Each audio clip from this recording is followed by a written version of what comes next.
5 ఏండ్ల తర్వాత అదే గుజరాత్ నుంచి అదే సూరత్ నుంచి ఇవాళ నరేంద్ర మోడీ అమిత్ షా అని ఇద్దరు బయలుదేరిండ్రు.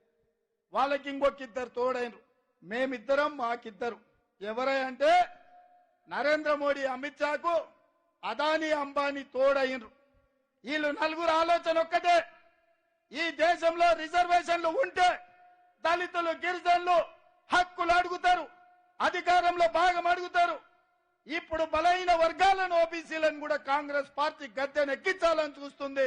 ఇక తమ చేతిలో ఈ దేశం ఉండదు, ఈ దేశ సంపద ఉండదు అని బ్రిటిష్ వాళ్ళలాగా తయారైనరు. వాళ్ళు బీజేపీ అని పెట్టుకుంటే నేను అదేదో భారతీయ జనతా పార్టీ అనుకున్నా. నిన్న మన బీజేపీ ఆయన ఒక ఆయన పెళ్లిలో కలిసి నవ్వుకుంటా చెప్తున్నాడు, అన్నా మాది బీజేపీ అంటే భారతీయ జనతా పార్టీ కాదు, బ్రిటిష్ జనతా పార్టీ. మా విధానం, మా ఆలోచన బ్రిటిష్ వాళ్ళ ఆలోచన. జాతుల మధ్య, మతాల మధ్య, ప్రాంతాల మధ్య, భాషల మధ్య, మనుషుల మధ్య చిచ్చు పెట్టాలి, విభజించాలి, గద్దెనెక్కాలి, దేశాన్ని దోసుకోవాలి. ఇదే విధానం.